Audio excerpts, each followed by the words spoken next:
বিনিয়োগ বান্ধব হচ্ছে পুঁজিবাজার, এরকম একটি খবর রয়েছে। আজ পাশাপাশি দেখব বাজারের 10টি শেয়ার যে মুভমেন্টে আছে সেই সংক্রান্ত খবরগুলো। প্রথমেই আমরা যে খবরটি দেখব যে আসছে বৈধ বিনিয়োগ পরামর্শক ব্যবস্থা কার্যক্রম শুরু করেছে বিএসইসি। শেয়ার বাজারের বিনিয়োগকে আরও নিরাপদ, নির্ভরযোগ্য এবং বিনিয়োগকারী বান্ধব করতে বৈধ বিনিয়োগ পরামর্শক ইনভেস্টমেন্ট অ্যাডভাইজার ব্যবস্থা চালুর উদ্যোগ নিয়েছে Bangladesh securities and exchange commission. এ লক্ষ্যে বিভিন্ন দেশের আদলে নতুন যে নিয়ন্ত্রক কাঠামো, রেগুলেটরি ফ্রেমওয়ার্ক প্রণয়নের কাজ শুরু করেছে নিয়ন্ত্রক সংস্থাটি। দৈনিক কালের কণ্ঠে এই রিপোর্টটি আজ প্রকাশিত হয়েছে। নতুন এই কাঠামোর আওতায় বিনিয়োগ পরামর্শ কার্যক্রমকে আইনি স্বীকৃতি প্রদান এবং এ খাতে জবাবদিহি ও পেশাদারি নিশ্চিত করা হবে। বিশেষজ্ঞদের মতে বিশ্বের উন্নত পুঁজিবাজারগুলোতে বিনিয়োগ পরামর্শের জন্য পৃথক লাইসেন্সিং ব্যবস্থা, তদারকি ও কঠোর নীতিমালা রয়েছে। বাংলাদেশেও একই ধরনের কাঠামো চালু হলে দেশের পুঁজিবাজারে যে আন্তর্জাতিক মানের নিয়ন্ত্রক ব্যবস্থার দিকে আরও এক ধাপ এগিয়ে যাবে। বিএসইসি আইন বিভাগ থেকে সংক্রান্ত একটি আদেশ এরই মধ্যে জারি করা হয়েছে। এ আদেশে একটি কমিটি গঠন করার কথা জানিয়েছে সংস্থাটি। সে অনুযায়ী কমিটি আগামী 30 কার্যদিবসের মধ্যে কমিশনের কাছে সুপারিশ সহ প্রতিবেদন জমা দেবে। এ বিষয়ে বিএসইসির নির্বাহী পরিচালক এবং মুখপাত্র আবুল কালাম বলেছেন, বর্তমানে গবেষণা বিশ্লেষকদের বিধিমালা থাকলেও নিবন্ধন, অনুমতিপত্র প্রদান, নবায়ন ও তদারকির পূর্ণাঙ্গ কাঠামো নেই। ফলে অনেকেই কমিশনের অনুমোদন ছাড়াই বিনিয়োগ সংক্রান্ত পরামর্শ দিচ্ছেন। এজন্য বিনিয়োগ পরামর্শক কাঠামো ব্যবস্থার উদ্যোগ নেওয়া হয়েছে। এটা হলে গবেষণা ভিত্তিক ও নির্ভরযোগ্য পরামর্শ পাওয়া যাবে এবং বাজারে আরও সুশৃঙ্খল ও স্বচ্ছ হবে। বর্তমানে দেশের শেয়ার বাজারে সামাজিক যে বিভিন্ন মাধ্যম, online platform, YouTube channel, Facebook group, Telegram ও হোয়াটসঅ্যাপ ভিত্তিক বিনিয়োগ সংক্রান্ত যে পরামর্শ দেওয়া হচ্ছে, তবে এসব পরামর্শদাতার বেশিরভাগই আইনি স্বীকৃতি বা নিয়ন্ত্রক সংস্থার অনুমোদন নেই। ফলে বিনিয়োগকারীরা যাচাই বাছাই ছাড়াই নানান ধরনের পরামর্শ অনুসরণ করে ক্ষতির মুখে পড়েছেন। এটা এক ধরনের আসলে গুজব, এটা আসলে নিয়ন্ত্রণ করা উচিত যে ফেসবুকে বা ইউটিউবে যে না সেই কিন্তু একটা পরামর্শ খুলে থাকে এবং তারা দেখা যায় অনেকেই আছে যারা কারসাজির সাথে যুক্ত, যেই শেয়ারটি কারসাজিকারকদের সেই শেয়ারগুলোকে বিভিন্ন মাধ্যমে প্রলোভন দেখে ছড়িয়ে দেন এবং এটা কিন্তু একটা ভালো ব্যবস্থা।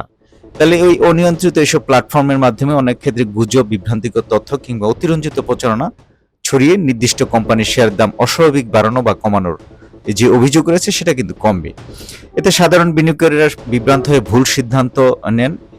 আর সেই সুযোগে একটি অসাধু চক্র বিভিন্ন সময় শেয়ার কারসাজি সিন্ডিকেটের বিরুদ্ধে আইনশৃঙ্খলা বাহিনীর অভিযান চালালেও কার্যকর আইনি কাঠামোর অভাবে স্থায়ী সমাধান হয় না। আমরাও বিভিন্নভাবে বলে আসছি যে আমাদের কমেন্টসে অনেক কারসাজিকারকই তারা বাজে মন্তব্য করেন যখন দেখা যায় যে কোনো বন্ধ কোম্পানির সংক্রান্ত কোনো তথ্য দিতে যাই, তখনই কিন্তু শেয়ার বিজনেসে দেখবেন অনেকেই বাজে মন্তব্য করেন। যদিও আমরা তাদেরকে ইউটিউবের কিছু নীতিমালার জন্য, গাইডলাইনের জন্য আমরা তাদেরকে ট্রেস করে হয়তো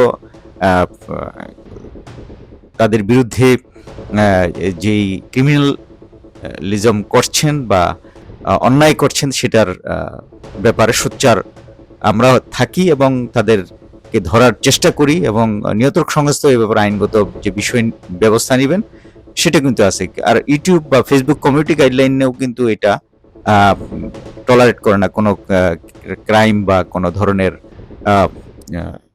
মিস ইউজ যাতে না করতে পারে এইসব প্ল্যাটফর্মগুলো। সুতরাং বিএসইসির এই নতুন উদ্যোগ কিন্তু এক ধরনের ভালো উদ্যোগ, যার ফলে ওই বাজারে কারসাজি চক্রের যদি আইনের আওতায় আনা যায় তাহলে কিন্তু এই বিষয়টি খুব ইতিবাচক হবে। এখন আমরা দেখি যে আজ বাজারে যে ট্রেন্ডিং যেসব শেয়ার রয়েছে সেই শেয়ারগুলোর মধ্যে পজিটিভ মুভমেন্টেই আজ লেনদেন শুরু হয়েছিল। বাজারের সর্বশেষ অবস্থা যদি আমরা দেখি যে 13 পয়েন্ট বেড়ে 5,908 পয়েন্টে অবস্থান করছে 11:30 বাজে। এবং বেশিরভাগ প্রতিষ্ঠানের দর বেড়েছে, 425 কোটি টাকার লেনদেন হয়েছে।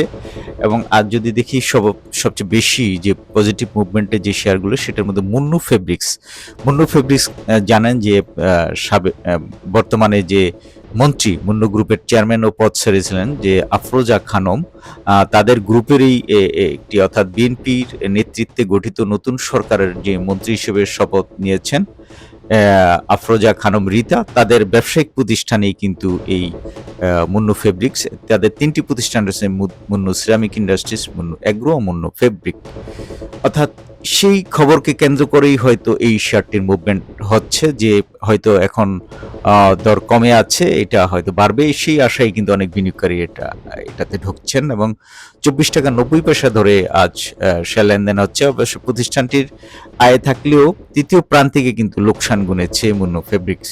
সুতরাং সব বিষয়ে বিবেচনা, খবরের পিছনে ঘুরেই কিন্তু আপনি শেয়ার কিনতে পারবেন না, শেয়ার কিনতে হবে। অর্থাৎ ওয়ারেন বাফেট বা বেঞ্জামিন গ্রাহাম যে কথাগুলো বলে থাকেন যে আপনি কোনো কোম্পানির অংশীদার কিনছেন, আপনি কিন্তু দাম কিনছেন না। আপনি যদি কোড কিনেন, অর্থাৎ আপনি মুন্নু ফেব্রিক দেখেই যে আপনি কিনে ফেললেন, তার পরবর্তীতে আপনি দেখলেন যে এই শেয়ারটির ফাইন্যান্সিয়াল স্টেটমেন্ট বেশি ভালো না, তাহলে কিন্তু ভুল। হ্যাঁ, অবশ্যই পর্ষদ দেখবেন, পর্ষদের সাথে সাথে এই বেসিক ফান্ডামেন্টাল বিষয়গুলোও দেখতে হবে।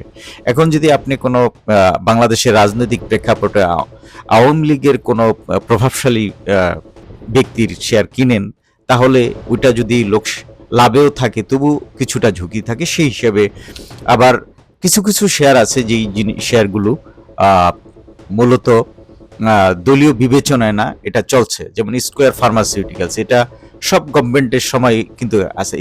আমি এটা উদাহরণ হিসেবে আনছি। এই শেয়ারটিকে